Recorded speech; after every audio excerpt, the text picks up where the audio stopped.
Shalom, que voyez-vous ce matin dans ce livre que je vous présente? Vous allez me dire rien, le livre est vide, effectivement, parce que chacun de nous a un livre et dans ce livre, nous devons y inscrire nos actions, nos paroles, nos pensées. Dieu qui voit tout, même dans le secret, il nous demandera de rendre compte et ce ne sera pas dans 2 siècles, ce sera même peut-être tout à l'heure, ce sera peut-être dans 1 heure, car personne ne sait le jour et l'heure où Jésus-Christ reviendra, soyons prêts. Je voudrais glorifier le nom de notre Père ce matin, Papa. Je ne suis qu'une servante inutile, tu es tout, je t'implore, Papa. Pardonne-moi mes pensées, mes paroles, mes actes. Aujourd'hui, je veux inscrire dans mon livre de vie que des choses bonnes. Je veux te glorifier, je veux proclamer que tu es Seigneur et Sauveur. Et je veux partager ta présence avec ton peuple aujourd'hui. Je crois que le message que tu me donnes ce matin, Père éternel, c'est parce que tu veux ramener à toi un ouvrier de la 11e heure. Que ton nom, ton seul nom, Papa, soit glorifié.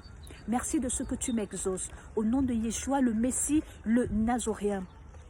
Amen, amen, amen, amen, amen, amen, amen. Grande est ma joie de vous retrouver ce matin. J'ai envie de dire merci à Dieu notre Père. Je voudrais partager avec vous, n'est-ce pas, la chance que nous avons d'être les ouvriers de la 11e heure. Le bonheur de la résurrection. Il y a un livre dans la Bible qui revient, n'est-ce pas, sur cette histoire, je crois que c'est Luc au chapitre 16, de cet homme qui était riche. Il était tellement riche, il était dans tous les excès du monde. Il vivait une vie dépravée. Et à sa porte, il y avait un homme nommé Lazare qui était très pauvre. Il était rempli d'ulcères, rempli de blessures. Les chiens venaient même des fois le lécher. Il cherchait quelques miettes de pain devant la porte de cet homme riche. Un jour, Lazare est mort. Et quand Lazare est mort, j'aime bien ce passage de la Bible. On dit que Lazare fut porté par les anges dans le sein d'Abraham. Et l'homme riche qui est mort aussi quelques temps plus tard, donc quelques minutes même plus tard, j'ai envie de dire, on dit il fut enseveli. Il y a déjà une différence. Pourquoi? Lorsque Lazare, cet homme pauvre, fut porté dans le sein d'Abraham, le sein d'Abraham, c'est le pli d'Abraham, c'est-à-dire le manteau d'Abraham. Ils se sont retrouvés donc au séjour des morts. Le sein d'Abraham, c'est le lieu où ceux qui ont accepté Christ, où les croyants se trouvent en attendant le retour de Jésus-Christ. Alors que l'homme riche s'est retrouvé de l'autre côté, là où il y a le feu, il s'est mis à brûler.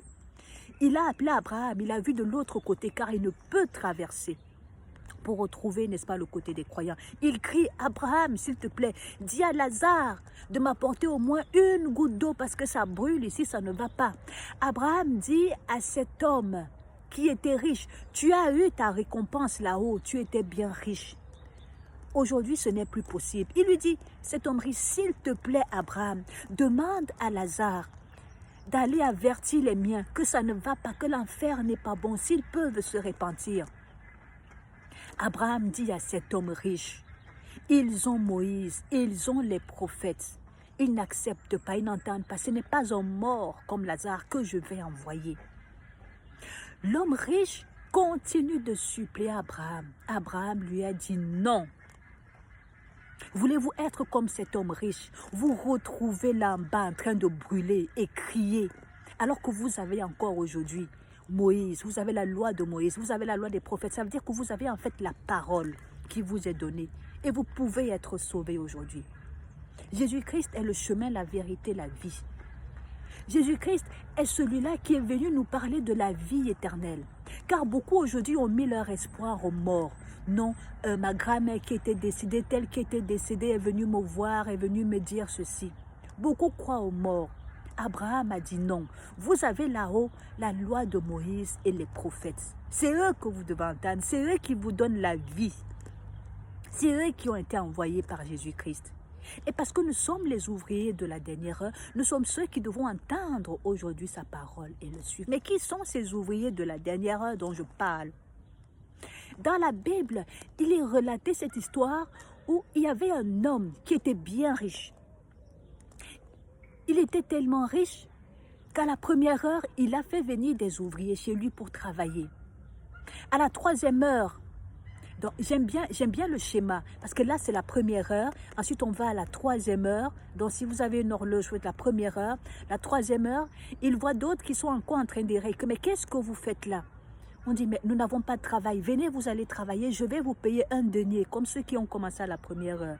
Ensuite, à la 11e heure, il va voir encore d'autres gens. Donc, quelques minutes avant la fin, à la 12e heure, il va retrouver encore d'autres ouvriers qui traînent là. Que, mais venez, il y a du travail. Je vais vous payer un denier.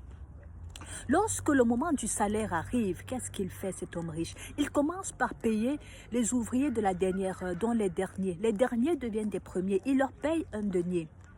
Ensuite, il appelle les autres ouvriers, il leur paye pareil, parce que c'est ce qu'il avait promis à chacun.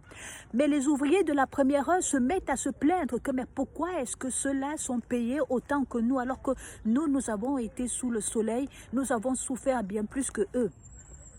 Que cet homme riche vient leur dire, mais attendez, n'ai-je pas le droit de faire de mon bien ce que je veux? C'est ce que le Seigneur dit aujourd'hui à beaucoup de personnes qui travaillent depuis dans son service, parce qu'ils ont vu que nous avons la grâce d'être les ouvriers de la 11e heure, parce qu'ils ont vu que vous avez la grâce aujourd'hui d'entendre sa voix, parce qu'ils ne comprennent pas, n'est-ce pas, la générosité de Dieu envers vous, que Dieu leur dit ce matin. Mais est-ce qu'ils n'ont pas le droit, eux aussi, d'hériter de mon bien? Dieu utilise son bien comme il veut pour chacun d'entre nous. Il a promis à chacun la vie éternelle pour ceux qui acceptent Jésus-Christ comme Seigneur et Sauveur. Et vous serez encore bien plus surpris lorsque Jésus-Christ reviendra et que vous qui étiez ouvriers de la dernière heure, vous que Jésus est venu chercher aujourd'hui, que vous héritiez avant Abraham, n'est-ce pas, de cette vie éternelle.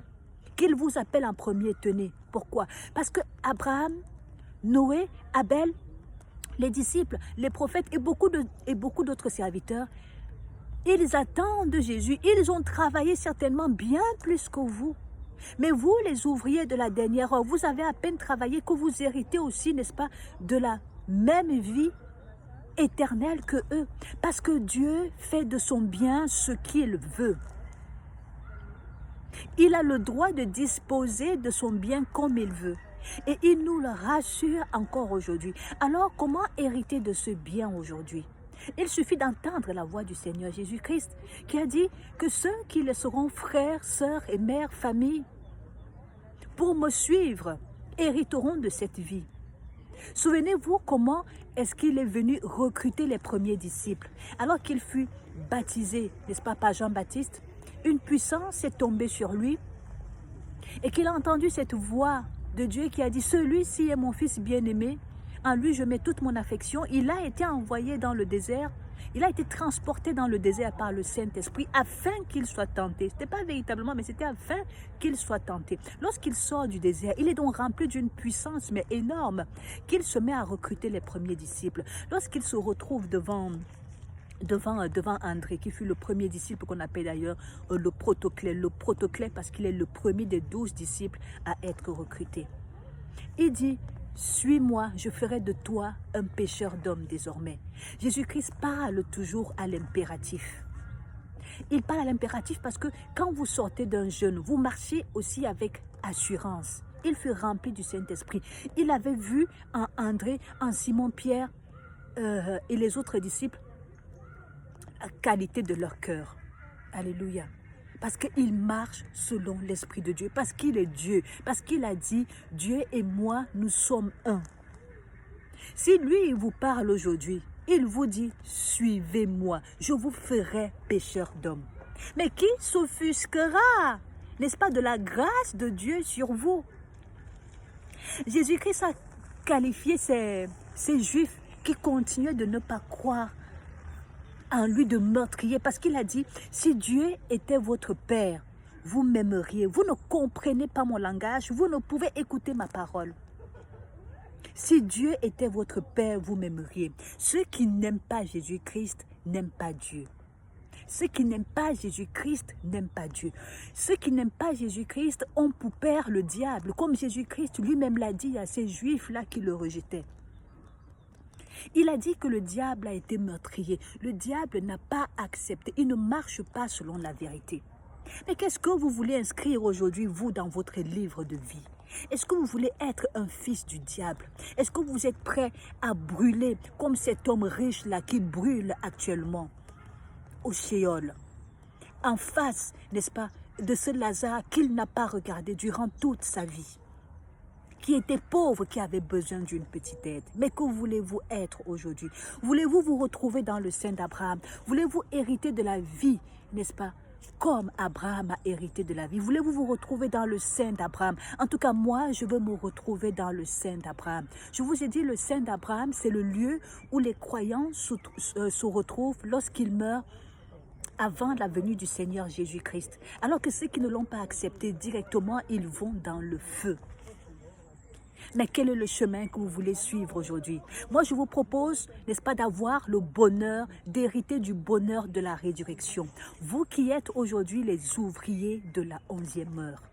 Nous sommes les ouvriers de la 11e heure. Nous sommes ceux que Jésus appelle à la dernière minute. Nous sommes ceux qui allons hériter de la même récompense que ceux qui travaillent depuis des années. Ce n'est pas demain, ce n'est pas après-demain. Voici ton livre de vie. Inscris-y une bonne parole aujourd'hui, une bonne action. Glorifie le nom de l'Éternel, afin que lorsqu'il feuilletera ton livre demain, lorsque tu te retrouveras devant lui, que toi-même tu sois fier de ce que tu as fait aujourd'hui. Alléluia. C'est la parole que je voulais vous apporter aujourd'hui. Vous, ouvriers de la 11e heure. Soyez pleinement bénis et bénissons le nom de l'Éternel pour sa générosité, pour sa grâce infinie pour chacun d'entre nous. Sa grâce qui est une faute pour ceux-là qui ont le cœur dur pour nous, nous qui avons été des pécheurs. Bénissons son saint nom pour son grand amour et que son seul nom soit glorifié au nom de Yeshua, le Messie, le Nazoréen. Shalom, shalom, shalom.